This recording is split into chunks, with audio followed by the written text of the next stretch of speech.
Les membres du comité exécutif de la table, son président, M. Claude Trudel, et moi-même, vous souhaitons la bienvenue à la conférence du mois d'avril 2022, excusez-moi, qui a pour titre « Les résidences privées pour aînés au Québec, portrait d'une industrie milliardaire » présentée par Mme Anne Claude. Mme Claude est chercheuse postdoctorale à l'Université York et à l'Institut de recherche et d'information socio-économique, l'IRIS, et est détentrice d'un doctorat en sciences politiques à l'Université du Québec à Montréal. Ses domaines de recherche portent sur les rapports entre capitalisme, État et politique sociale. Elle s'intéresse particulièrement aux politiques de santé, à l'histoire des CLSC et aux réformes récentes dans le réseau de la santé et des services sociaux.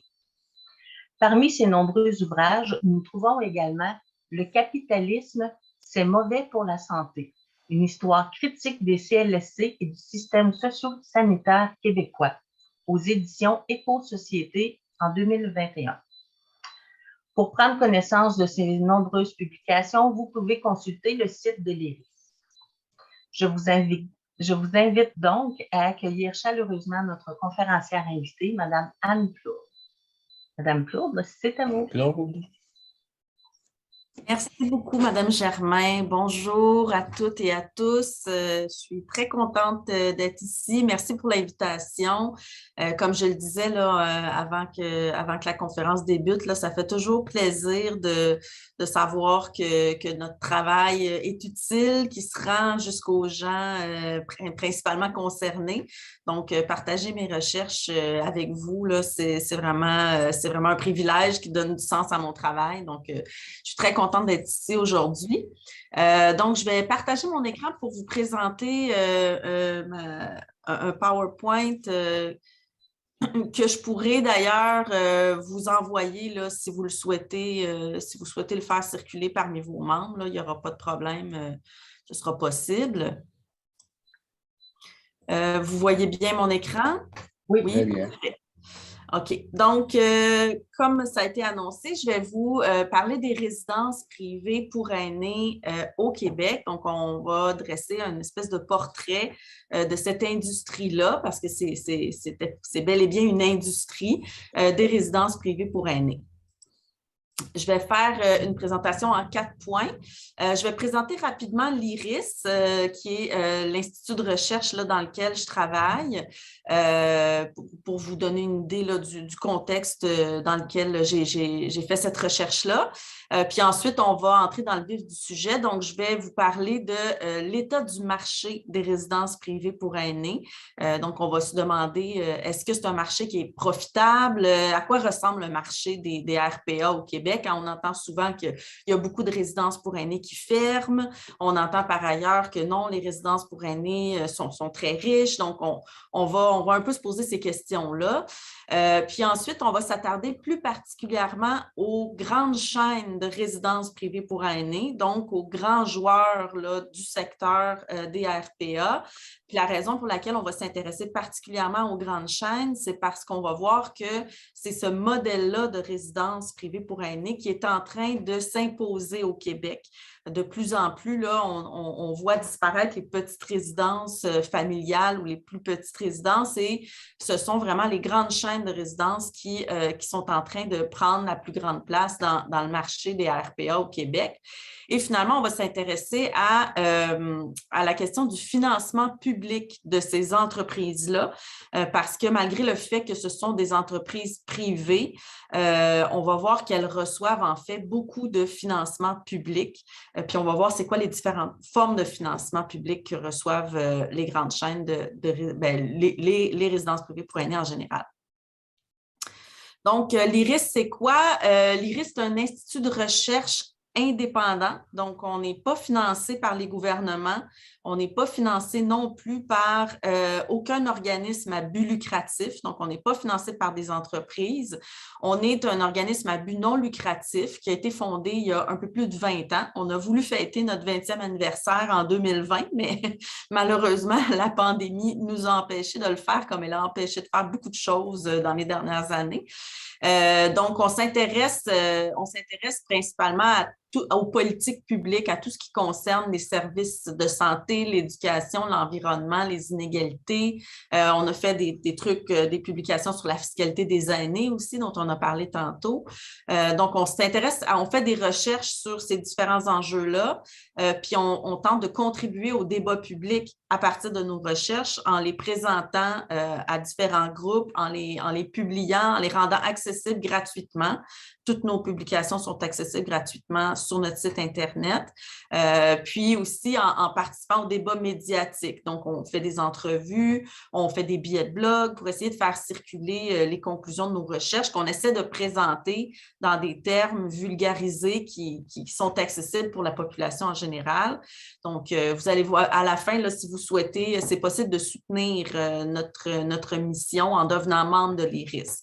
Donc, je pourrais peut-être faire mon petit spot publicitaire là, à la fin de la présentation, si vous me le permettez. Donc, l'état du marché des résidences privées pour aînés au Québec, c'est quoi?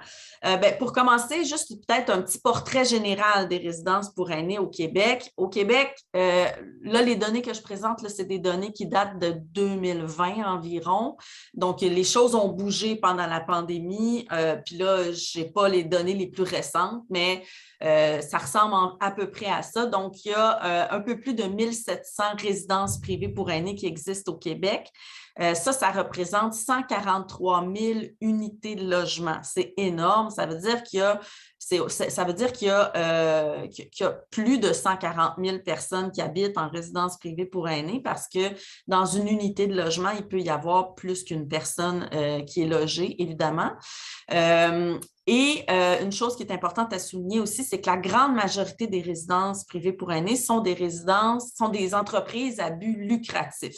Il existe des résidences à but non lucratif, mais 86 % des résidences sont à but lucratif et 92 % des unités de logement sont à but lucratif. Au Québec, on a une particularité qui est qu'il y a une très grande proportion des personnes âgées de 75 ans et plus qui habitent en résidence privée pour aînés. Quand on regarde dans l'ensemble du Canada, c'est en moyenne 6,1 % des personnes de 75 ans et plus qui habitent en résidence privée pour aînés, mais au Québec, c'est plus de 18 % des personnes âgées de 75 ans et plus qui habitent en résidence privée pour aînés. Donc, on a une très grande proportion en comparaison du reste du Canada de gens qui habitent en résidence privée pour aînés. Donc, ça veut dire aussi qu'il y a un marché qui est très intéressant au Québec pour les entreprises qui tirent profit de l'habitation des personnes âgées. Puis une des explications principales pour comprendre le taux d'hébergement ou d'habitation en résidence privée pour aînés très élevé au Québec, c'est le crédit d'impôt pour le maintien à domicile des aînés, sur lequel on va revenir un peu plus tard. Donc, est-ce que c'est un marché qui est profitable, le marché des résidences privées pour aînés? D'abord, il faut juste préciser que c'est difficile de répondre à cette question-là de manière très précise parce que, comme je l'ai dit, les résidences privées pour aînés, ce sont des entreprises privées. Et au Québec et au Canada, les entreprises privées ne sont pas obligées de rendre public leurs états financiers. Donc, on n'a pas accès, et en fait, elles ne le font pas, elles ne rendent pas public leurs états financiers. Donc, on n'a pas accès aux données qui nous permettraient de vraiment analyser le marché des résidences privées pour aînés et de dire si les résidences sont profitables ou non. Contrairement à d'autres pays, par exemple en Angleterre, toutes les entreprises sont forcées de divulguer les informations financières. Ici, au Canada, ce n'est pas le cas. Donc, on n'a pas accès à ces données-là.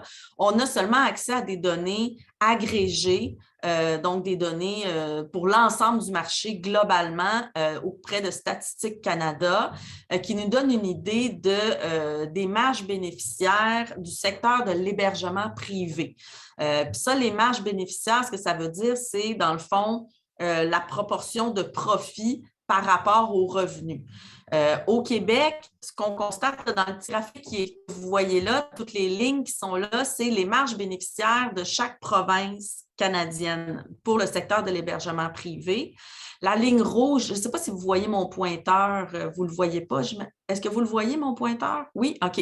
La ligne rouge que vous voyez, c'est la moyenne canadienne. Donc, les marges bénéficiaires en moyenne au Canada depuis 2014 tournent autour de entre 8 et 10 la ligne bleue en gras que vous voyez en haut ici, ce sont les marges bénéficiaires au Québec. Donc, ce qu'on voit, c'est qu'au Québec, les marges bénéficiaires dans le secteur de l'hébergement privé sont parmi les plus élevées au Canada. Toutes les autres provinces, en fait, ont des marges bénéficiaires moins élevées que le Québec, sauf Terre-Neuve et Labrador, là, depuis 2017, ont des marges bénéficiaires plus élevées qu'ici. Mais au Québec, les marges bénéficiaires tournent autour de 14 %. Donc, c'est très élevé et c'est beaucoup plus élevé qu'ailleurs au Canada. Donc, ça veut dire qu'ici, au Québec, le marché des résidences privées pour aînés est globalement profitable quand on prend l'ensemble de l'industrie des résidences privées pour aînés. Par contre, si on veut faire une analyse un peu plus fine, ce qu'on constate, c'est qu'en réalité, ce marché-là, c'est un marché qui est très contrasté. Il y a une différence importante entre les petites résidences privées pour aînés et les grandes résidences. Ce qu'on constate, c'est que depuis plusieurs années, il y a un déclin important des petites et des moyennes résidences privées pour aînés. Par exemple, on sait que depuis en 2014 et 2019, il y a 439 résidences qui ont fermé leurs portes. Il y en a encore plus là, depuis le début de la pandémie, mais comme je l'ai dit, je n'ai pas les données les plus récentes. Mais 94 % de ces résidences-là qui ont fermé leurs portes dans les dernières années étaient des petites résidences. Ça veut dire aussi que pendant les dernières années, au cours des dernières années, la proportion de résidences de 50 unités et moins, donc de petites résidences, a beaucoup diminué. Elle est passée de 77 % du total des résidences. Donc, en 2008, il y avait 77 % des résidences, du total des résidences qui étaient des résidences de 50 unités et moins. Et en 2019, on était à 62 % des résidences qui étaient des petites résidences de 50 unités et moins. Et ce qu'on a vu aussi, c'est qu'il y a eu un déclin important du nombre de très petites résidences, donc de résidences de 29 unités et moins. Pendant cette période-là, on est passé de plus de 1500 petites résidences à 925 petites résidences, donc une diminution importante entre 2008 et 2019 du nombre de résidences de 29 unités et moins. De l'autre côté, par contraste, ce qu'on voit, c'est un essor, croissance très importante des résidences de grande taille. Globalement, il y a eu une diminution du nombre de résidences au Québec entre 2008 et 2020. Donc, il y a 23 % de moins de résidences, mais il y a une augmentation de 49 % du nombre d'unités de logement. Ça veut dire qu'on a de moins en moins de résidences, mais dans chaque résidence, il y a de plus en plus d'unités de logement. Donc, les résidences qu'on a sont de plus en plus grosses. Puis, on le voit aussi avec l'augmentation importante du nombre de grandes résidences. Donc, les résidences de 100 unités et plus, on est passé de 272 grandes résidences comme ça à 417 en 2019. Ça, c'est une hausse de 53 %. C'est une hausse qui est pas mal importante. Et le nombre moyen d'unités par résidence est passé de 40 en 2008. Donc, en 2008, on avait en moyenne 40 logements par résidence à 70 logements par résidence en 2021. Donc, on voit vraiment que les résidences sont de plus en plus grosses et que les petites résidences, elles, sont en déclin. C'est ce qui nous amène à s'intéresser particulièrement à ces grandes résidences-là et à leur modèle d'affaires parce que ce qu'on voit, c'est que c'est ce modèle-là de résidence qui est en train de devenir dominant, qui prend de plus en plus de place au Québec. Donc, c'est important de savoir c'est quoi ces chaînes de résidences-là, à quoi ça ressemble.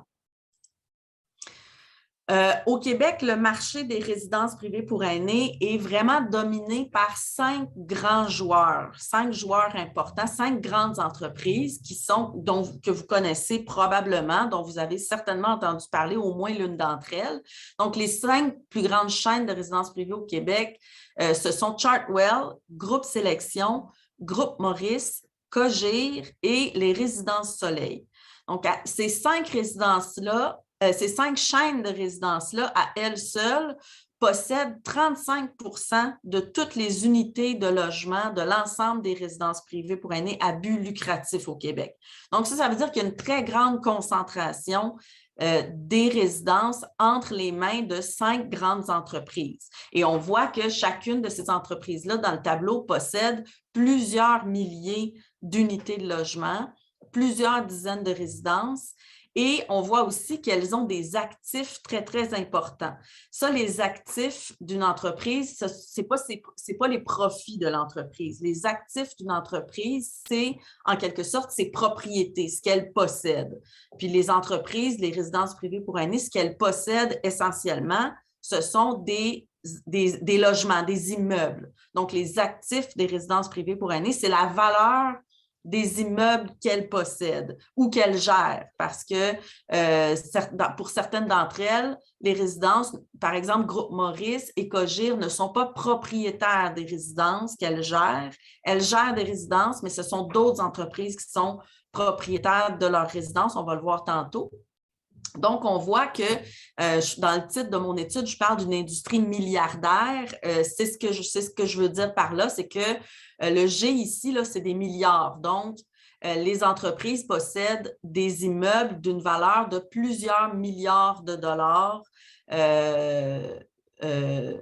Donc, ce sont des entreprises très importantes. Et ce sont des entreprises aussi qui sont en croissance très, très, très rapide et très, très forte.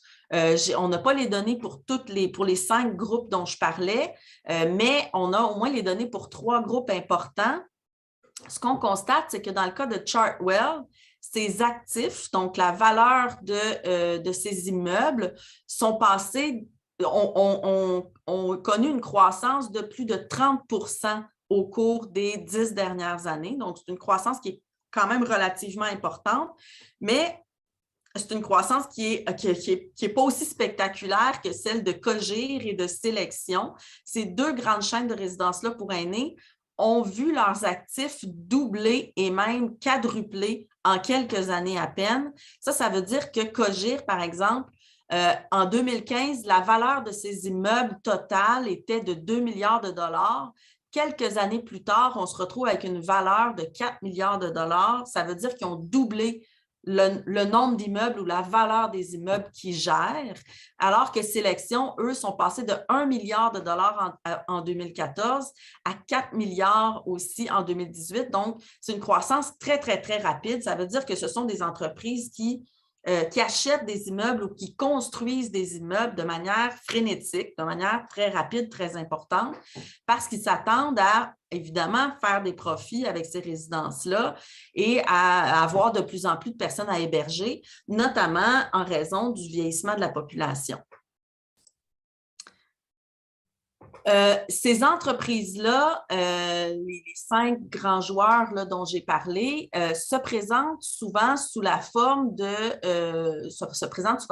fleurons québécois. On a tendance à penser que ce sont des entreprises québécoises, en fait, parce qu'elles se présentent de cette manière-là, sauf Chartwell, qui est une entreprise canadienne, là, qui n'est pas une entreprise québécoise. Mais les autres groupes Sélection, Cogir, Groupe Maurice, les Résidences Soleil se présentent comme des entreprises québécoises. Dans le cas de Résidence Soleil, c'est effectivement le cas. Résidence Soleil, c'est une entreprise qui est possédée par qui est une entreprise familiale, en fait, qui est possédée par Eddie Savoie et des membres de sa famille. Et ce sont vraiment eux qui sont propriétaires des immeubles. Et il n'y a pas d'investisseurs étrangers impliqués dans les résidences Soleil. Par contre, dans le cas de Groupe Maurice, de Cogir et de Groupe Sélection, il faut savoir qu'il y a des grandes multinationales qui sont impliquées, qui sont partenaires d'affaires avec ces 3 entreprises-là. Dans le cas de Groupe Maurice, par exemple, c'est Ventas, qui est un fonds d'investissement immobilier des États-Unis. C'est Ventas qui est propriétaire des immeubles qui sont gérés par Groupe Maurice. Jusqu'à récemment, c'était Groupe Maurice qui était propriétaire de ses propres immeubles, mais Groupe Maurice a dû vendre rapidement ces immeubles à Ventas, qui est maintenant propriétaire à 85% des actions de la division immobilière de Groupe Maurice. Dans le cas de Cogir et de Groupe Sélection, Cogir aussi n'est pas propriétaire de ces immeubles. Donc, c'est plutôt Revera et Welltower qui sont ses principaux partenaires financiers qui sont propriétaires des immeubles. Il y a aussi une entreprise qui est basée au Luxembourg, qui est un paradis fiscal, là, qui est un des partenaires de Cogir. Desjardins, l'Industrielle Alliance sont aussi des partenaires de Cogir. Mais il y a donc Welltower qui est un fonds d'investissement immobilier aussi des États-Unis.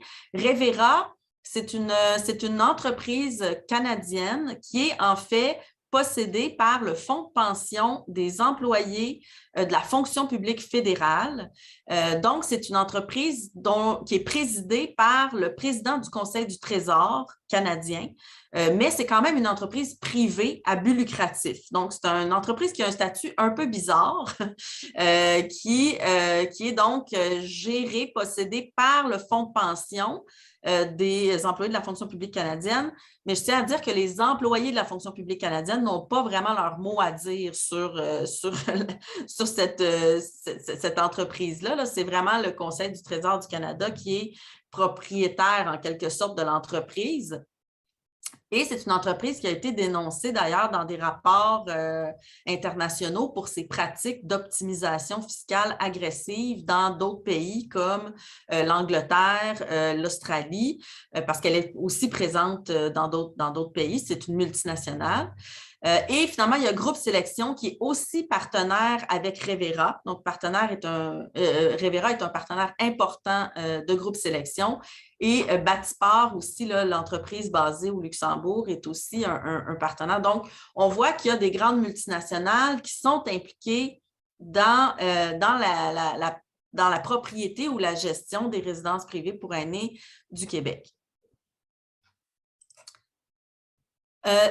Ça, ce que vous voyez là, le schéma, c'est pour vous donner une idée de à quoi ressemble la structure de propriété d'une résidence privée pour aînés dans une chaîne de résidences comme celle du groupe Cogir, de Cogir, du groupe Maurice ou de Sélection.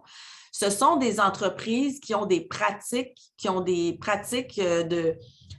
modèles d'affaires basés sur des structures de propriété extrêmement complexes. Et ça a toutes sortes de conséquences. C'est compliqué, mais c'est important de s'attarder à ça parce que ça a des conséquences réelles ou au moins des conséquences potentielles sur les services. Donc, ça ici, ce que vous voyez là, c'est donc les propriétaires d'une certaine manière. C'est l'entreprise derrière une seule résidence privée pour aînés. Parce que les deux petites boîtes grises que vous voyez dans le bas du schéma, ce sont deux entreprises qui sont associées au manoir Outremont de Cogir. Donc, c'est une résidence Cogir, la résidence Manoir Outremont. Il y a une des deux entreprises qui est inscrite au registre des résidences privées pour aînés.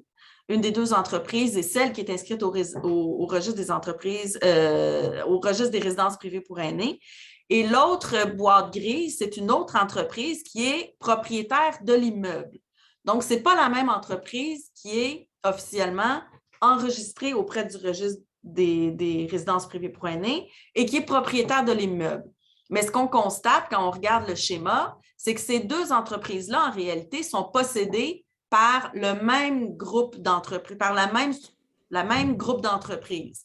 Et toutes les cases là, blanches que vous voyez, ça, ce sont des coquilles vides. Ce sont toutes des entreprises qui sont impliquées dans la propriété de la résidence, mais ce sont en réalité des sociétés de portefeuille, ce qu'on appelle des holdings, des sociétés de portefeuille qui n'ont aucun employé et qui servent essentiellement à faire transiter des flux financiers. Il y a personne qui travaille dans ces différentes entreprises-là. Là. Ce sont ce qu'on appelle des sociétés écrans.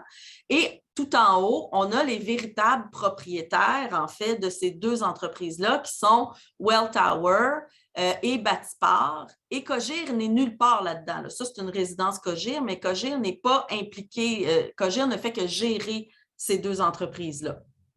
N'est pas propriétaire des entreprises.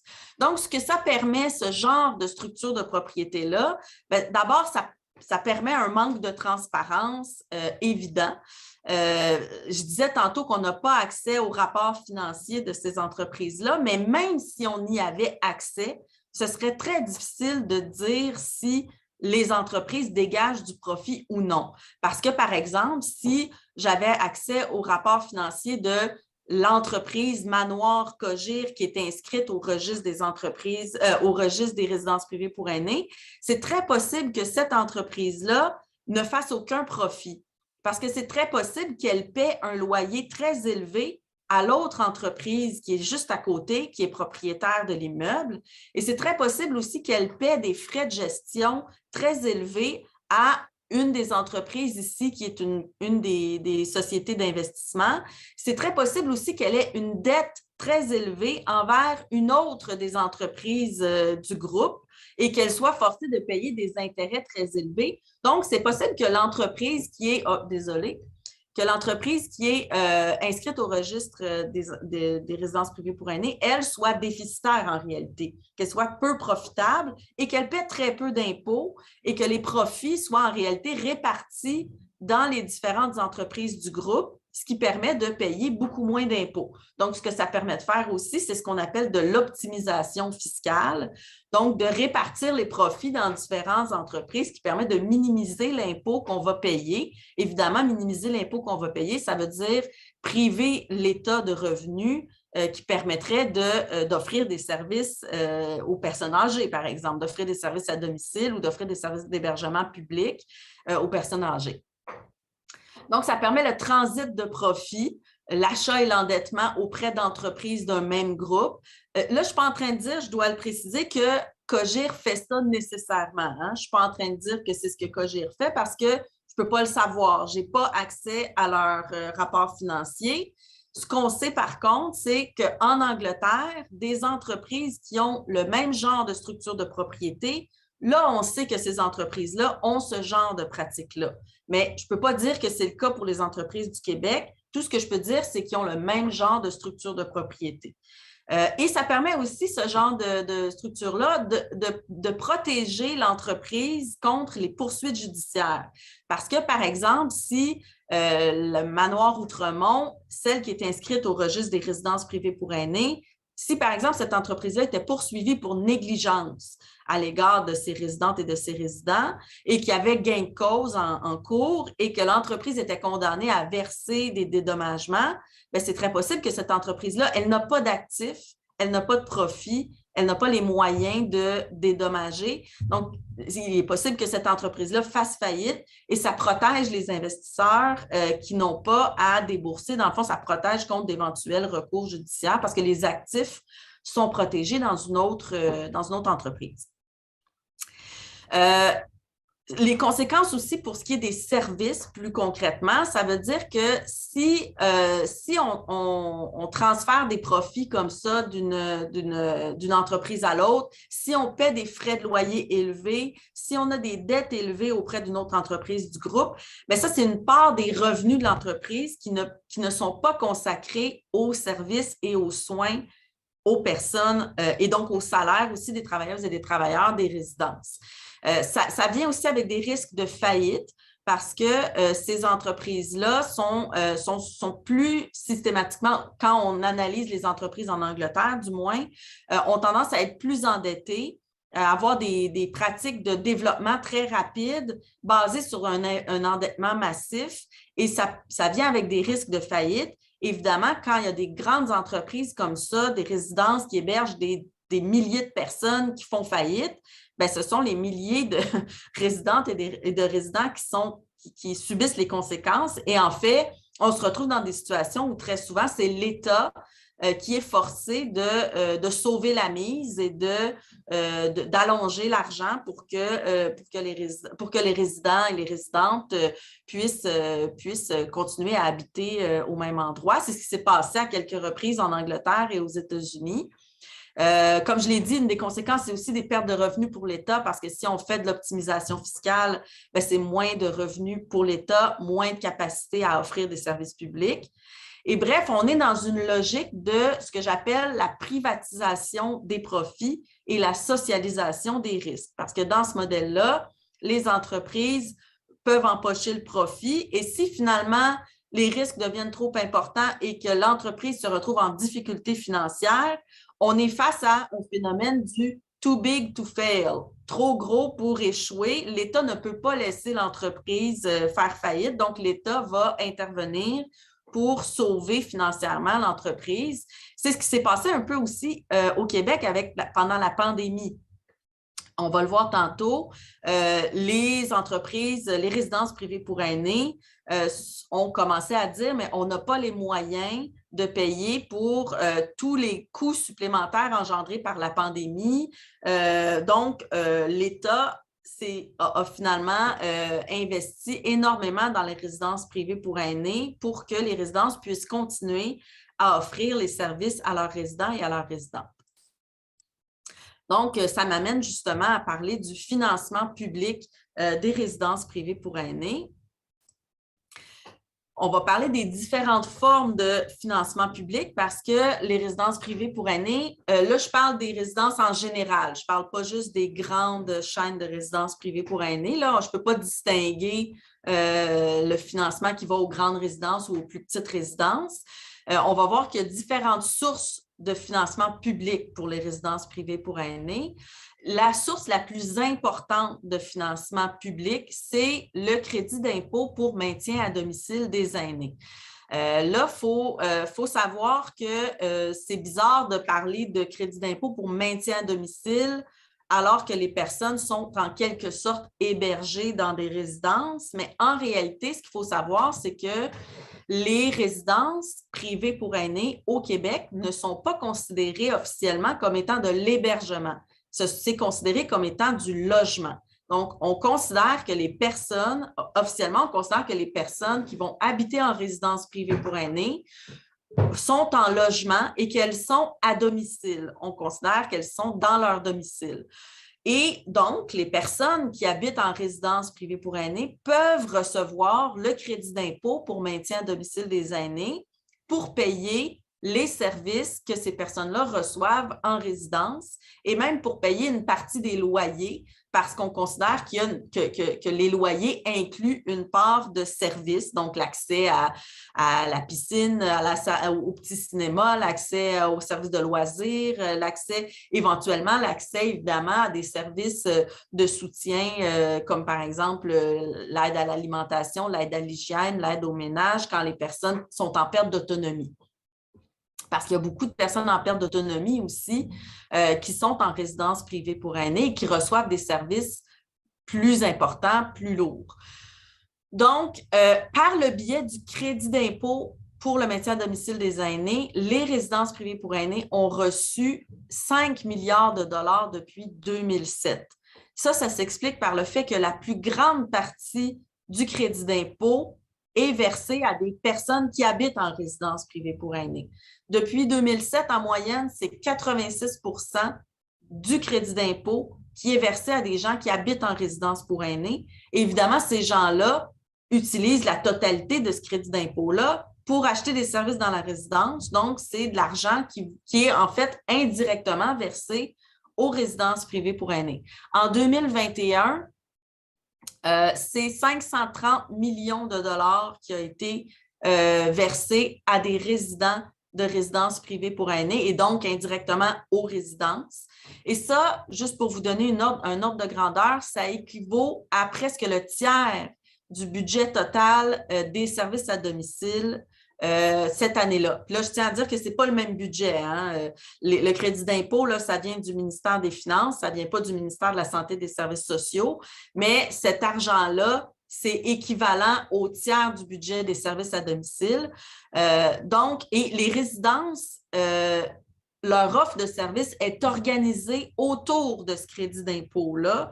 Et elles sont organisées, les résidences, pour aller le chercher, le crédit d'impôt. Hein. Sur leur site Internet, elles vont vendre leurs services et leur logement en disant « Vous pouvez recevoir un crédit d'impôt pour venir habiter chez nous. Une partie de votre loyer et vos services vont être payés en partie par ce crédit d'impôt-là. » Et les résidences, les plus grandes résidences au moins, sont organisées même pour remplir les demandes de remboursement pour les résidents et les résidentes. Donc, ces résidences-là sont très bien organisées pour aller chercher le crédit d'impôt. contrairement aux gens qui n'habitent pas en résidence et qui, très souvent, ne savent même pas que le crédit d'impôt existe. Hein, les personnes âgées qui habitent vraiment dans leur domicile, dans leur maison ou dans leur logement ne savent pas nécessairement que ce crédit d'impôt-là existe, ne sont pas nécessairement organisées pour aller pour le demander, ne savent pas qu'elles peuvent recevoir des services à domicile et être remboursées par le biais du crédit d'impôt. Donc, ça explique pourquoi ce sont en très grande majorité des résidents et des résidentes de RPA qui l'obtiennent. Et là, je veux juste mettre en parallèle, 86% du crédit d'impôt est versé à des résidents et à des résidentes, mais je rappelle qu'il y a seulement 18% des personnes âgées de 75 ans et plus qui habitent en résidence. Donc, c'est vraiment très, très disproportionnel la quantité de ce qui est accaparé, en fait, par les résidences privées pour aînés. Une autre source de financement public, c'est le programme d'aide pour l'installation de gicleurs dans les résidences. Et là, les montants sont beaucoup moins élevés que pour le crédit d'impôt. Le programme pour l'installation de gicleurs, c'est un programme qui a été mis sur pied il y a plusieurs années suite à la tragédie qu'il y avait eu à l'île Verte. Là, je ne sais pas si vous vous rappelez de ça, mais il y avait eu un incendie et des dizaines de résidents et de résidentes étaient décédés dans cet incendie-là. Donc, à partir de ce moment-là, le gouvernement a voulu mettre en place un règlement qui force les résidences privées pour aînés à installer des gicleurs dans leurs résidences. Mais là, le regroupement des propriétaires de résidences est monté aux barricades pour dire, mais là, les résidences vont faire faillite, elles n'ont pas les moyens d'installer ça. Les petites résidences n'ont pas les moyens d'installer des gicleurs, donc on a besoin de subventions, d'aide gouvernementale pour financer l'installation des gicleurs. Et finalement, il y a un programme qui a été mis sur pied. Mais ce qu'il faut savoir, en fait, c'est que ce n'est pas des montants très élevés parce que les résidences ne l'utilisent pas. Les résidences, en fait, ne se sont pas encore conformées. En majorité, les résidences n'ont toujours pas installé de gicleurs, donc elles n'ont pas utilisé le programme, sauf les grosses résidences. Les grosses résidences, elles, effectivement, ont plus les moyens d'installer des gicleurs, mais elles ont aussi accès au programme de subvention et ce sont elles qui ont empoché la plus grande partie des subventions qui ont été versées jusqu'à maintenant. En 2019-2020, il y a environ 27 millions qui a été versé pour ce programme-là et il y a 58% de ce montant-là qui a été empoché par des grosses résidences et il y a 25% de ce montant-là qui a été empoché par 3 des gros joueurs que j'ai nommés tantôt. Donc, ce qu'on voit, c'est qu'en fait, ce programme-là qui avait été mis sur pied pour aider les petites résidences à installer des gicleurs est fortement utilisé par les grandes résidences. Et en fait, le gouvernement là, a repoussé encore, là, ça fait plusieurs fois qu'il repousse la date limite, l'échéance pour que les petites pour que les résidences installent les gicleurs, c'est toujours pas fait. Les petites résidences ont réellement de la difficulté à mettre en place ce genre de choses-là. Puis c'est ce genre de mesure-là qui fait que les petites résidences sont en déclin actuellement. Mais évidemment que la solution, ce n'est pas de revoir à la baisse les critères de sécurité pour les personnes âgées qui habitent dans ces résidences-là. Là. Et une autre source donc de financement public, c'est l'achat de services par les CIS et les CIUS. Donc, les CIS et les CIUS, ce sont les établissements publics du réseau de la santé et des services sociaux. Et ces établissements-là ont la responsabilité d'offrir des services d'hébergement et d'offrir des services à domicile aux personnes qui en ont besoin. Ça, il y a des gens qui ne le savent pas, là, mais c'est la responsabilité des CIS et des CIUS d'offrir des services à domicile et des services d'hébergement.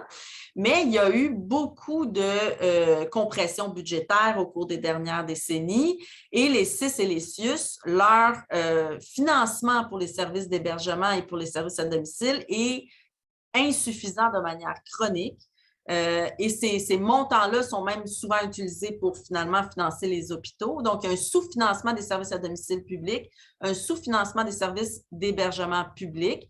Et là, la conséquence, c'est que les établissements se retrouvent parfois dans la situation où on a une personne âgée qui a absolument besoin de services, qui a nécessairement besoin de services, qui pourrait rester à domicile si on lui offrait des services, mais le CIS ou le CIUS est incapable de lui offrir les services, est incapable même de payer une agence de placement. Donc, ce qu'on va faire, c'est qu'on va plutôt acheter des services dans une résidence privée pour aînés. Donc, on va prendre la personne qui pourrait rester à domicile. On va lui dire, ben, si tu veux recevoir des services, il va falloir que tu ailles dans la résidence privée pour aînés. On paye le loyer de la personne et on paye la résidence pour qu'elle offre des services à la personne. Ou dans d'autres situations, ce sont des personnes qui habitent dans des résidences privées pour aînés et qui ont droit à des services publics, mais plutôt que le CIS ou le CIUS, plutôt que d'offrir les services lui-même, va payer la résidence pour que les personnes, les employés de la résidence, offrent les services aux résidents. Et ça, ce que ça veut dire, c'est aussi que les employés du secteur public, ils sont mieux payés, ils sont mieux formés aussi, il y a un moins grand roulement de personnel. Dans les résidences, les employés sont beaucoup moins bien payés, sont généralement moins formés avec un plus grand roulement de personnel.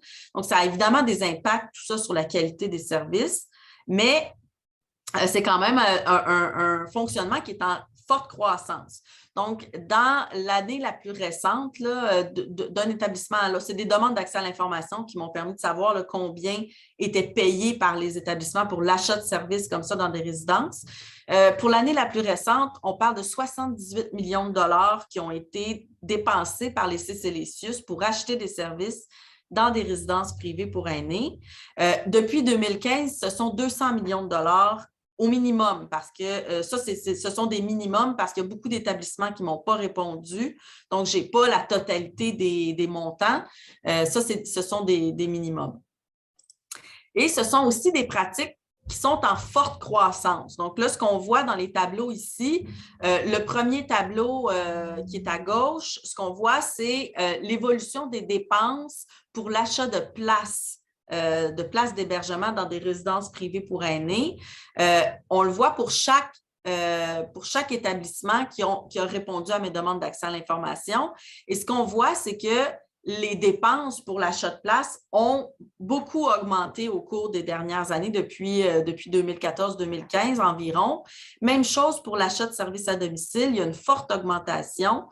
Dans certains cas, ce sont de très petits montants, hein. Dans certains cas, on passe de, par exemple, 90 000 $ qui avaient été dépensés en 2014-2015 à 2 millions en 2020-2021. Là, c'est pour ça qu'on se retrouve parfois avec des augmentations de 6 000 %.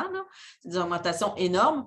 Mais c'est juste pour montrer, dans le fond, qu'il y a une tendance à utiliser une tendance de plus en plus forte à utiliser les services, à payer pour les services des résidences privées pour aînés de la part des CIS et des CIUS.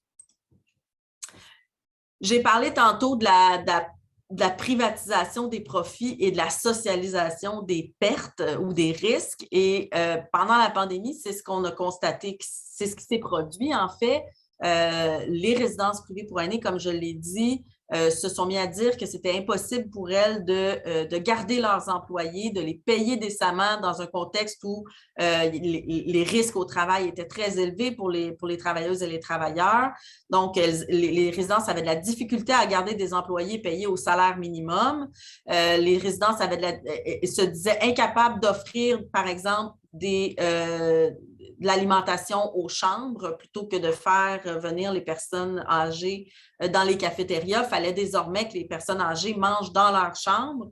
Là, les résidences voulaient charger pour chaque repas 5 $ par repas à chaque résident pour que les résidents puissent manger dans leur chambre, alors qu'ils étaient obligés de manger dans leur chambre. Évidemment, c'est des coûts que la plupart des résidents ne peuvent pas encaisser. Donc, pour toutes sortes de raisons comme ça, le gouvernement a mis en place toutes sortes d'aides financières d'urgence pour les résidences privées pour aînés. Donc, là, je ne vais pas toutes les énumérer ici, mais de toute façon, je vais vous envoyer le PowerPoint. Vous allez pouvoir les regarder plus en détail. Le coût total de cette aide d'urgence-là n'est pas encore connu. Au moment où j'ai fait ma publication, les données n'étaient pas sorties. là, les données, ça serait possible de les analyser dans les rapports financiers des établissements, là, mais j'ai pas pu faire ça, là, évidemment, avant la conférence. Mais donc, le gouvernement a payé une partie des salaires des employés de résidence. Il va continuer à le faire dans les prochaines années, d'ailleurs. Il a payé des primes. Il y a eu toutes sortes de subventions qui ont été versées aux résidences pour leur permettre de passer à travers la crise et de continuer à dégager des profits, en fait, pendant cette crise-là. Parce que si ce sont des entreprises à but lucratif, si elles ne continuent pas à dégager de profits, bien, le risque qui se profile, c'est un risque de faillite. Et finalement, le budget le plus récent, pas le budget le plus récent, mais celui de l'année dernière, là, a vu vraiment un renforcement de ces tendances-là. Donc, le gouvernement continue, dans le fond, de soutenir le modèle des résidences privées pour aînés en bonifiant le crédit d'impôt à domicile, le crédit d'impôt pour maintien à domicile pour les personnes âgées. Puis ça, sur 5 ans, c'est plus de 300 millions de dollars qui vont être empochés par les RPA grâce à la bonification de ce crédit d'impôt-là. Puis on s'entend que la bonification du crédit d'impôt, ce n'est pas de l'argent dans les poches des résidentes et des résidents. C'est de l'argent. En fait, c'est ce qui va permettre aux résidences d'augmenter les loyers et d'aller chercher ce crédit d'impôt-là. Il y a aussi des programmes qui ont été créés là, qui impliquent aussi 52 millions. On va maintenir le financement des salaires pour les 5 prochaines années pour plus de 300 millions encore une fois.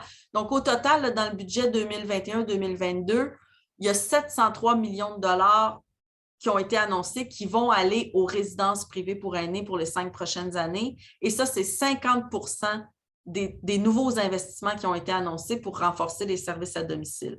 Donc, ce qu'on voit, c'est que le gouvernement soutient financièrement fortement ce modèle-là de service. Là, on ne sait pas s'il faut dire un modèle de service à domicile ou un modèle d'hébergement parce que les résidences sont un peu entre les deux. Mais ce qu'on voit aussi, c'est que dans le portrait québécois, ce qui est en train de s'imposer comme modèle d'affaires, c'est un modèle qui pose des questions. Donc, personnellement, nous, en fait, à l'IRIS, ce qu'on recommande par rapport à cette situation-là, c'est plutôt de prendre le financement public qui est versé au RPA, de faire ça évidemment à travers un plan sur quelques années. Là. On ne pourrait pas faire ça du jour au lendemain, là. Mais cet argent-là, ce financement public-là qui est versé au RPA, devrait plutôt être redirigé pour financer les services à domicile publics. Hein, on pourrait vraiment bonifier les services à domicile public. On pourrait augmenter d'au moins 30 % le budget des services à domicile public si on prenait l'argent qui est versé au RPA et si on l'investissait dans les services à domicile public.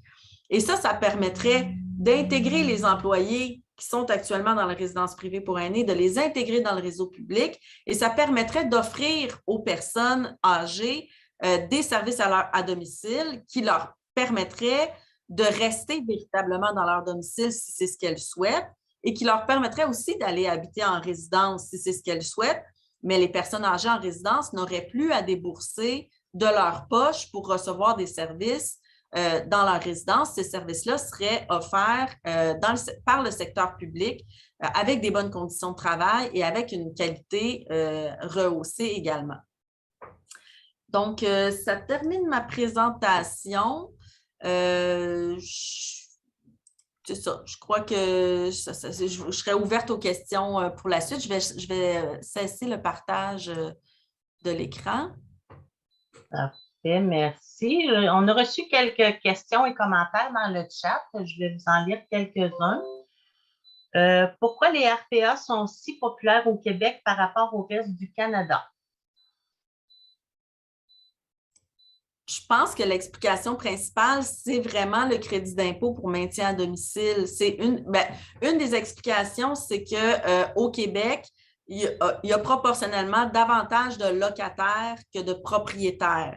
Donc, pour les gens qui habitent en logement, qui habitent déjà en logement, c'est plus facile de quitter leur logement pour aller vivre en résidence privée pour aînés, alors que dans le cas des propriétaires d'une maison, c'est évidemment un plus gros engagement de faire le choix d'aller en résidence privée pour aînés.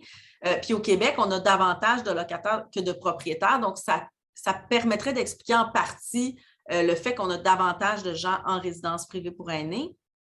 Mais à mon avis, l'explication principale, c'est le crédit d'impôt pour maintien à domicile des aînés qui permet de subventionner de manière assez importante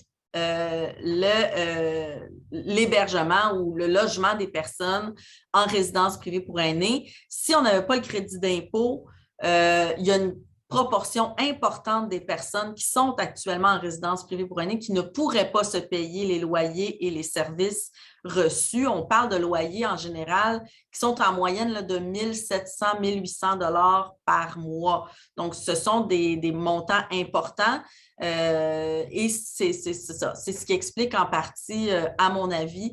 Et puis, évidemment, là, je n'ai pas fait de comparaison dans l'état des services à domicile public au Québec par rapport au reste du Canada, mais c'est certain que si on avait des meilleurs services à domicile public, les gens seraient moins tentés d'aller en résidence privée pour aînés pour être en mesure de recevoir ces services-là. Parfait. Et juste pour faire le suivi sur ce point, le fameux crédit d'impôt pour maintien à domicile, est-ce qu'il est disponible seulement aux personnes de 70 ans et plus? Est-ce que c'est toujours le cas? C'est un crédit d'impôt qui est disponible seulement pour les personnes âgées, mais je ne pourrais pas vous dire c'est quoi l'âge, là? C'est peut-être 65 ans. Je pense que dès 65 ans, on peut l'utiliser, mais les pourcentages qu'on peut aller chercher sont peut-être moins élevés, là. Plus on est âgé, plus on peut aller chercher un crédit d'impôt plus important.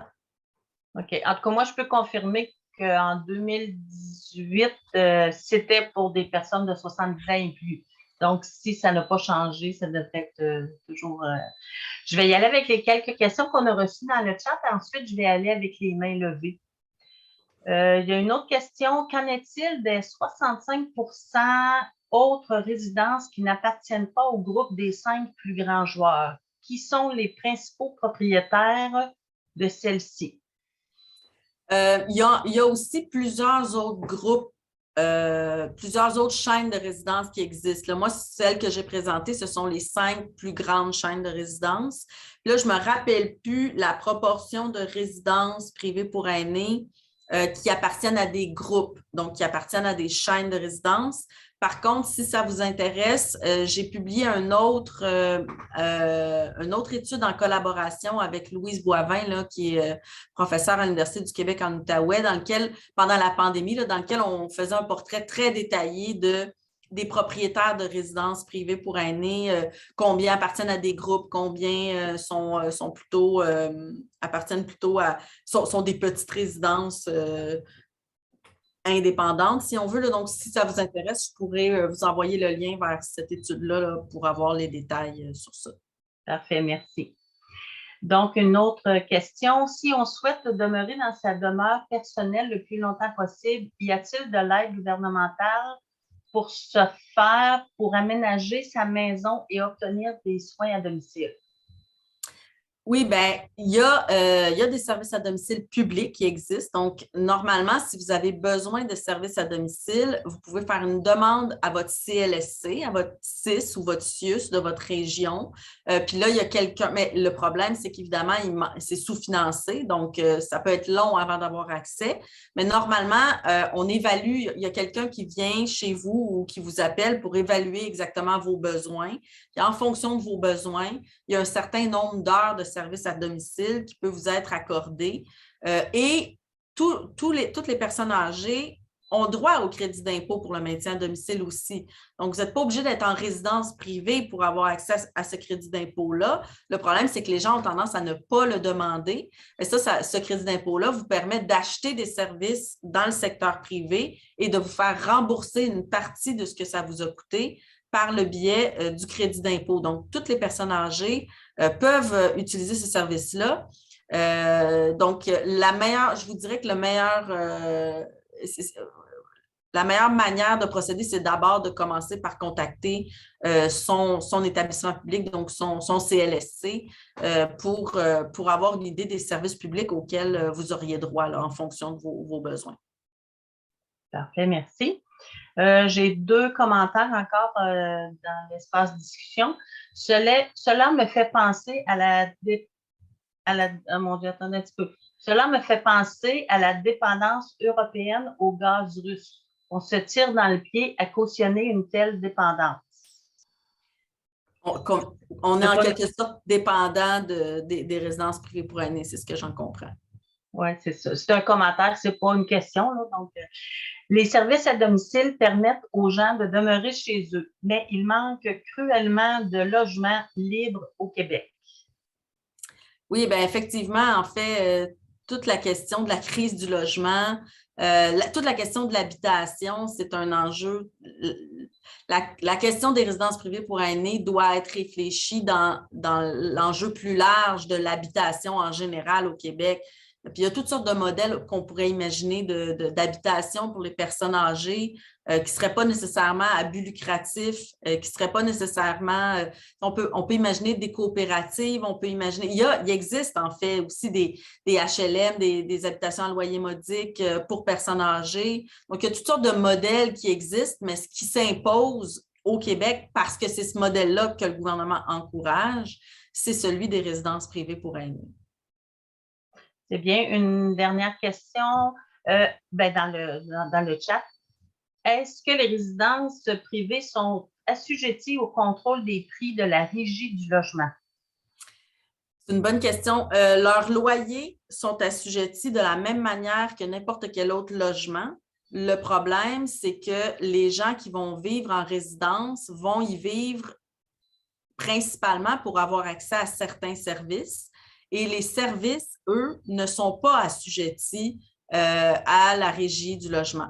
Donc, les propriétaires de résidences ne peuvent pas augmenter les loyers plus que ce qui est permis par la Régie, mais ils peuvent augmenter autant qu'ils veulent tous les autres tarifs de la résidence. Donc, si, par exemple, un résident ou une résidente habite dans une RPA, paie un loyer, s'attend à payer un montant qui va augmenter de peut-être 2 % par année. On peut s'attendre à ça pour le loyer, mais il est fort possible, le propriétaire pourrait décider d'augmenter d'une année à l'autre de 50 % les tarifs des services qui sont essentiels pour la personne. Donc, à ce niveau-là, il n'y a absolument aucun contrôle. Merci. On va passer, il y a d'autres questions dans le chat, je reviendrai. On va passer aux mains levées. Il y avait M. Anger, la première main levée. À vous, M. Anger. Bonjour, Mme Plourde. Alors, je vous sens très critique vis-à-vis les grandes entreprises milliardaires. Écoutez, j'en connais plusieurs autres dans le secteur privé qui sont aussi milliardaires, qui réussissent à passer en dessous du tapis, un peu comme le font les résidences. Mais, vous savez, j'ai la chance de passer, de voir plusieurs résidences, d'être invité à plusieurs endroits. Et depuis de nombreuses années, les gouvernements qui se succèdent promettent toujours de plus en plus d'aide à domicile, du financement, de l'aide qui ne vient à peu près jamais, qui est parcelée d'une fois à l'autre. Et souvent, vous avez tout à fait raison dans votre présentation, qu'on se tourne vers les résidences privées. Moi, j'aimerais vous entendre sur… vous savez, dans le contexte de la pandémie, au cours des 2 dernières années, l'isolement a fait très, très, très mal à beaucoup de personnes âgées, à nos aînés de façon particulière. Et pour certains, les services à domicile, le fait de rester le plus longtemps possible à la maison, comme vous semblez le suggérer ou que d'autres semblent suggérer, crée un certain isolement aussi. Et souvent, les aînés veulent s'en aller dans des résidences, plus grandes résidences, les châteaux, mettez-les tous, pour être capable de trouver des endroits pour socialiser, rencontrer des gens, discuter, jaser.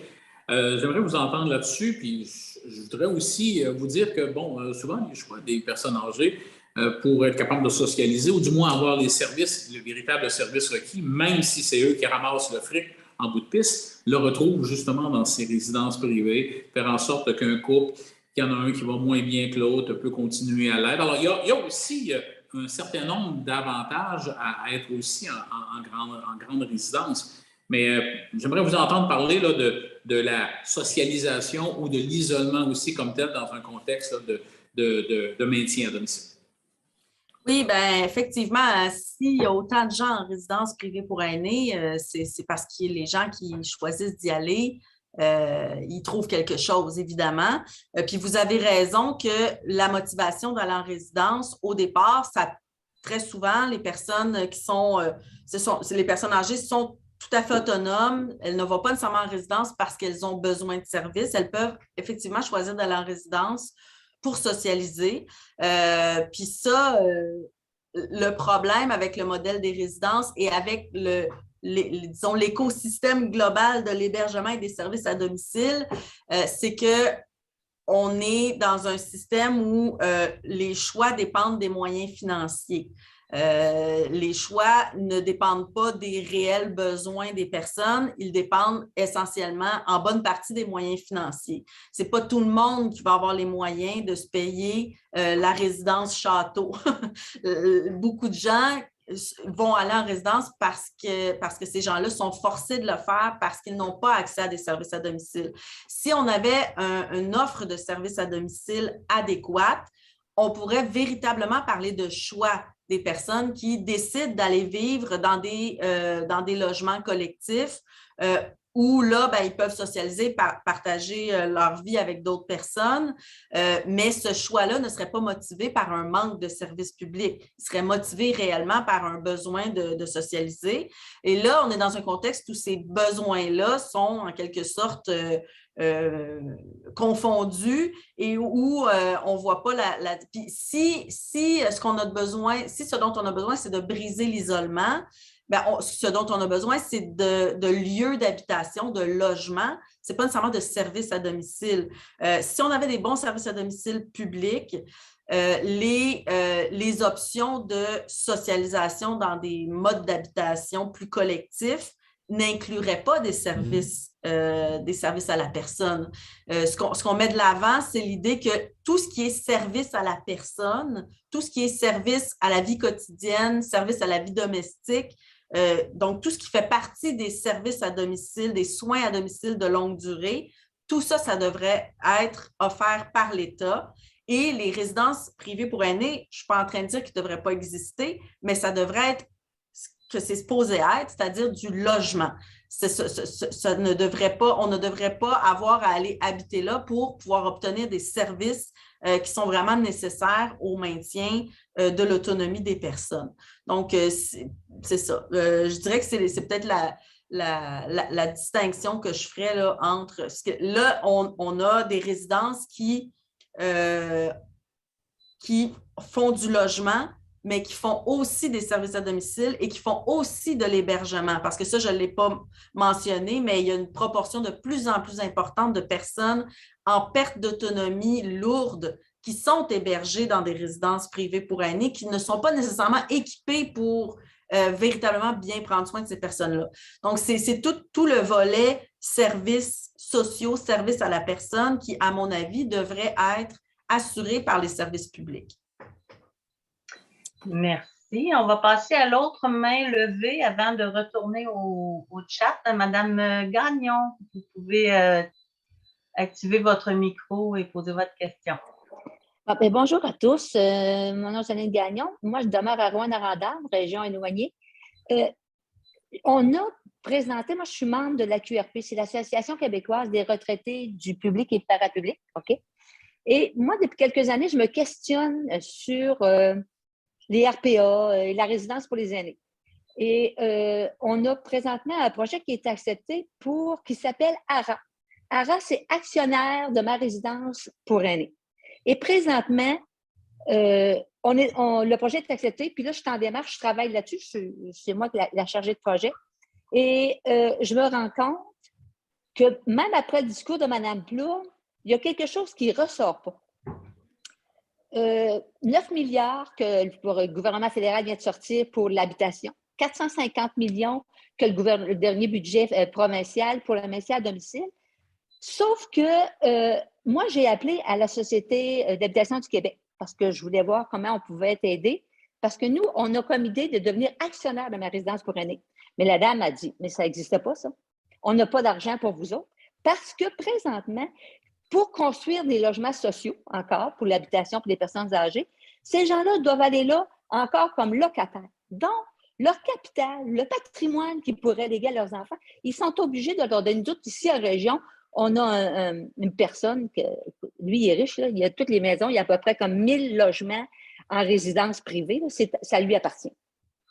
Mais moi, je me dis, à quelque part, il faut se regrouper, les personnes âgées. Bon, moi, mettons mon brun, là, c'est à 50 km de Rouen. Si la dame, elle veut rester dans son logement pour avoir de l'aide à domicile, bien, moi, l'infirmière, là, qui doit être rendre là, elle a 1 heure de route à lui faire. Donc, moi, comme État, moi, je pense que l'État ne peut pas se payer des services comme ça. Et c'est en regroupant des gens dans un même endroit, OK? Et je pense que où la porte de sortie pour aider nos aînés à ne pas donner notre argent à Pierre Jean-Jacques, à des consortiums gros comme ça, c'est de travailler pour que nos personnes âgées soient actionnaires de leur résidence pour aînés et ça ferait totalement la différence. Fait que mon projet, je travaille ça là-dessus, je suis là-dessus et je mets les choses en place et il y a vraiment, je ne sais pas, Mme Plourde, vous qui êtes à la recherche, faites des recherches, d'être capable d'assembler tous les morceaux des gens, des programmes qui aident les personnes âgées, c'est hallucinant. Là, je fouille, là, et il y en a partout. Il y en a partout, puis c'est des milliards qui traînent partout, mais on n'est pas capable de mettre ça ensemble. Fait que moi, je pense que la porte de sortie, si on peut le faire, c'est devenir actionnaire de sa résidence pour aînés, une ARA. Fait que c'est ce que j'avais à vous dire là-dessus. Qu'est-ce que vous en pensez?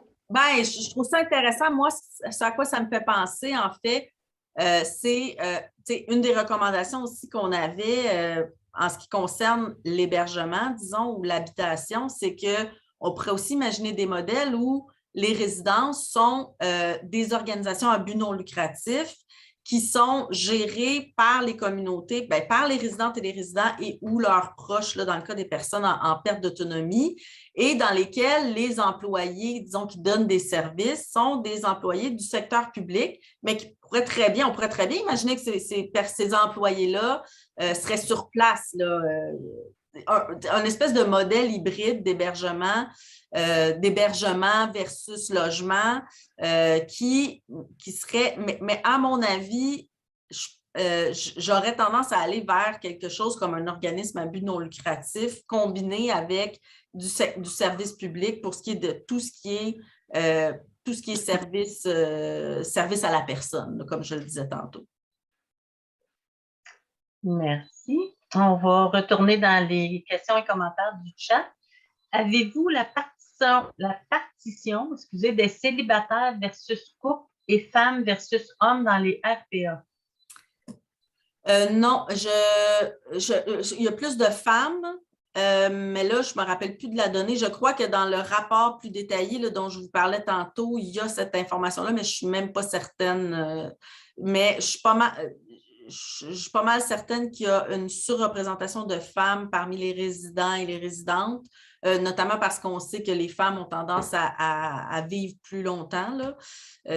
Donc, je pense qu'il y a plus de femmes, mais je ne peux pas vous dire là, pour ce qui est du nombre de célibataires versus couples. Ça serait sûrement possible de le savoir en sachant. On n'a pas les données.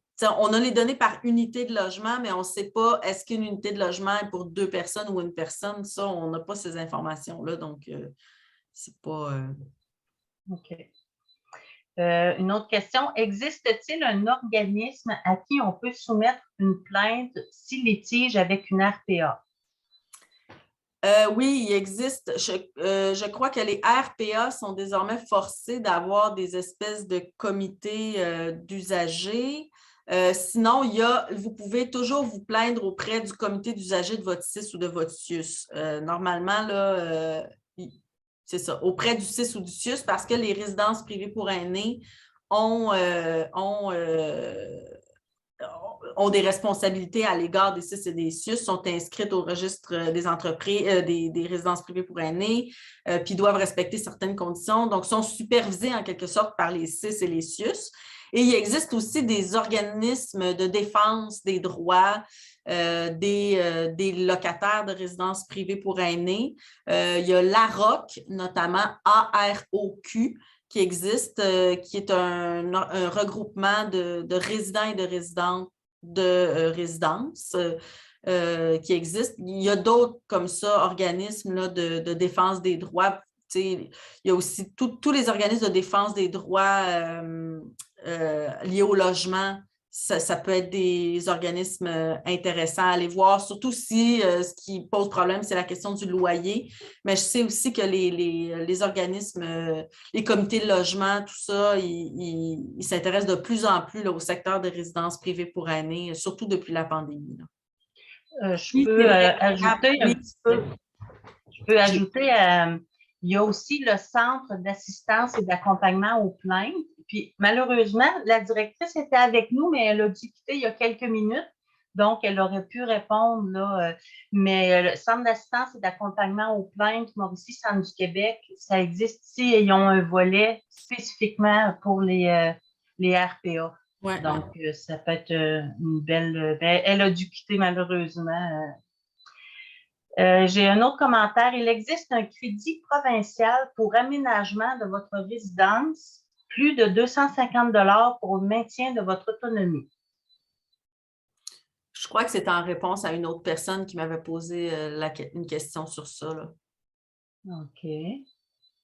Ce crédit est pour les gens de 70 ans et plus. Ligne 462-24. Bon, merci. Très intéressant. Merci pour cet exposé fort pertinent et précis. La façon de faire est une coopérative d'habitation et non la SHQ. Une suggestion. Très bonne suggestion, Madame Gagnon. Demeurer propriétaire et s'entraider et obtenir des services, être actionnaire. En part égale avec les autres. OK, en part. L'espace n'est pas à la bonne place. L'espace n'est pas à la bonne place, oui. Merci. Donc, on a la réponse. Les centres d'aide et d'accompagnement aux plaintes offrent le service spécifiquement pour les résidents en RPA. C'est bon. Le centre d'aide et d'accompagnement aux plaintes, ça répondait à la question, effectivement. Donc, moi, je n'ai pas d'autres questions dans le chat. Est-ce qu'il y a des gens qui voudraient peut-être ajouter, lever la main pour d'autres questions? On a encore quelques petites minutes qu'on pourrait accepter. Madame Gagnon? Votre micro, s'il vous plaît. Je fais juste de dire lever le pouce en l'air. Je ne voulais pas parler, je voulais dire que c'est excellent, Madame Plourde. Merci beaucoup. Vous allez faire avancer la vie de nos personnes aînées dans le futur. Je suis certaine. Merci. Merci beaucoup. Bon, j'ai encore des commentaires là, de félicitations, de remerciements. Donc, est-ce qu'il y a des gens qui auraient une question? Là, je ne sais pas, je vais essayer de changer mon écran pour voir tout le monde s'il y a des mains levées. Je n'en vois pas pour l'instant. Main levée, monsieur. Main levée, oui, OK. Monsieur Parent, vous pouvez y aller. Oui, merci pour l'exposé. Moi, je trouve ça, c'est excellent. Moi, je fais juste soulever le point. Ce qui ressort de ça, pour moi, c'est très clair. Il faut qu'il y ait une législation pour protéger les résidents de résidences privées pour aînés, pour empêcher l'appauvrissement comme il se fait actuellement. À Rouyn-Noranda, moi aussi, et on vit une crise actuellement parce que, entre autres, il y a un groupe ici qui demande une augmentation d'au-delà de 4,9 % cette année. Et c'est tellement au-delà du taux d'indexation. Il faut qu'on trouve manière de mettre, pour la question des services qui sont justement à part, là, il y a le loyer et les services, il faut trouver une manière d'empêcher des augmentations qui excèdent même 50 % du taux d'indexation, je crois. Fait que c'est juste amener le point de notre réflexion, il faut qu'on la fasse, puis c'est maintenant, parce que c'est un problème vraiment sérieux. Et merci, Mme Plourde, c'est vraiment pertinent ce que vous amenez comme critique. Merci. J'aurais un point à ajouter là-dessus. Ça me rappelle que, en fait, il faut savoir aussi que la Régie du logement, ces critères d'indexation de loyer ne s'appliquent pas aux nouvelles constructions. Donc, je crois que c'est 5 ans, pendant 5 ans après une nouvelle construction, il n'y a aucune limite aux augmentations de loyer. Et comme je l'ai dit tantôt, la croissance de nouvelles résidences est extrêmement rapide en ce moment. Il y a une construction frénétique de nouvelles résidences et ça continue. Là, il y a des plans de développement pour les prochaines années très, très importantes en vue justement du vieillissement de la population. On s'attend à ce que beaucoup de personnes âgées aillent en résidence. Et ça veut dire qu'il y a une proportion importante de résidents et de résidentes qui vont se retrouver dans des nouvelles constructions qui ne seront pas régies par les tarifs là, de la Régie du logement.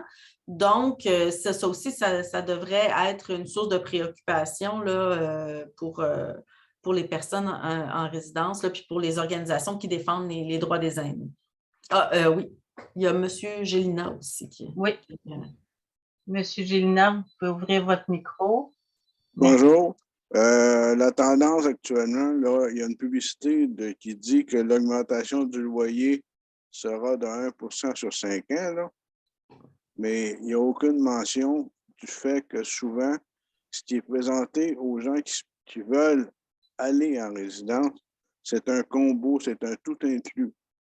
Donc, c'est tout aggloméré, c'est pas toujours très clair et la surveillance de ces augmentations-là ne se fait pas comme ça doit.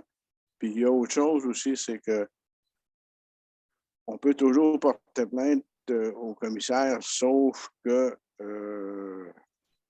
la certification que ces résidences-là ont, souvent l'application ou la vérification laisse souvent et très souvent à désirer. Et les sanctions qui sont rattachées à ce qui pourrait être une sanction, c'est ridicule. Il y a 2 volets, là. Ça donne quoi? Donne une réglementation si on n'est pas capable de l'appliquer. De 2, c'est que les baux qui sont signés par les locataires face aux propriétaires, ben c'est un tout inclus. Donc, c'est tout aggloméré. Dans bien des cas. Merci. Merci, M. Gélina. Je ne sais pas si Mme Plourde, vous avez... c'est des choses que j'entends souvent quand je fais des conférences. Là, vous n'êtes pas le premier à le dire. C'est les enjeux aussi. J'entends aussi souvent que les personnes âgées vont être... Quand les propriétaires de résidences annoncent une augmentation de loyer aux personnes âgées, même si ça dépasse beaucoup ce qui est permis par la Régie du logement, les personnes âgées qui sont dans la résidence vont souvent être réticentes à contester l'augmentation. Elles vont craindre elles ne connaissent pas nécessairement leurs droits, elles ne savent pas nécessairement qu'elles peuvent refuser l'augmentation. L'augmentation va souvent être présentée comme soit vous acceptez l'augmentation, soit vous quittez, alors que les personnes ont parfaitement le droit de refuser l'augmentation sans quitter, mais les gens ne savent pas nécessairement. Et aussi, j'ai entendu des cas de résidences de résidents et résidentes qui se regroupent pour refuser une augmentation de loyer et la résidence qui fait des représailles en augmentant le coût des autres tarifs de services. Donc, il y a toutes sortes d'histoires d'horreur que j'entends, qui me sont racontées là, à travers les conférences que je peux faire là, sur ce sujet-là. Là. C'est ça. Bon. Donc, on n'a pas d'autres questions. Beaucoup de commentaires dans le chat de félicitations, de remerciements, que c'est très intéressant. Donc, je vais donner le mot de la fin à notre monsieur, le second vice-président, M. André Lecomte, là, qui va faire le petit mot de remerciement. Est-ce que je peux juste dire une petite chose avant de terminer? Oui. Juste faire ma petite publicité pour l'IRIS, pour l'Institut de recherche là où je travaille. Donc, pour vous dire que si vous le souhaitez, vous pouvez devenir membre, soit individuellement de l'IRIS.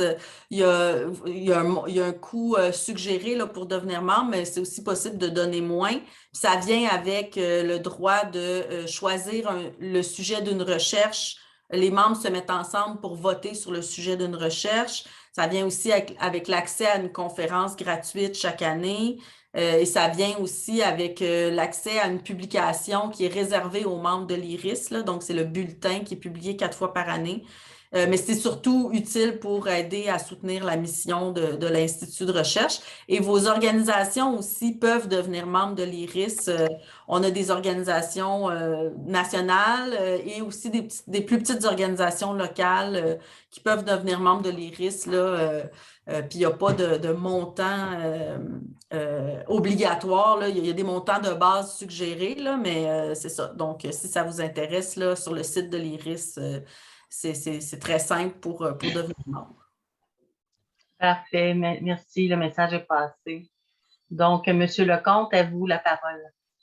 Eh bien, alors, moi, j'ai l'agréable tâche de remercier notre conférencière.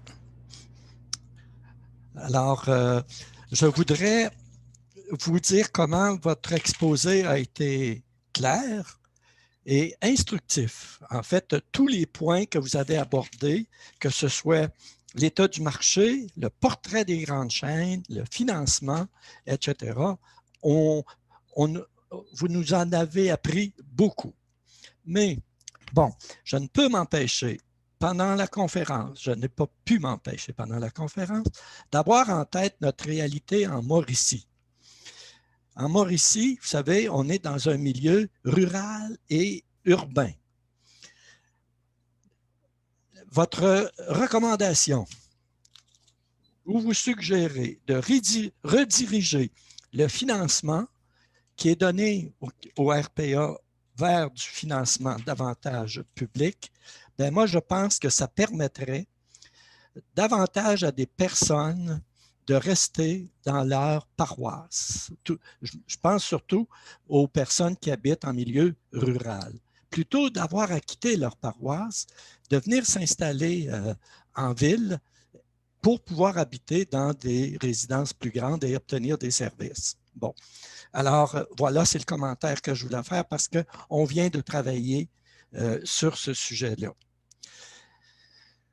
Alors, moi, je vous dis, au nom de la table de concertation des aînés et des retraités de la Mauricie, un grand merci et je fais écho aux paroles de notre directrice générale. Peut-être qu'on aura à se revoir bientôt. Alors, merci à tout le monde et particulièrement à Mme Plourde. Bien, merci, ça me fera plaisir de revenir si vous m'invitez à nouveau. Merci à tous pour votre participation également. Merci. Au revoir. Au revoir, merci beaucoup. C'est très apprécié.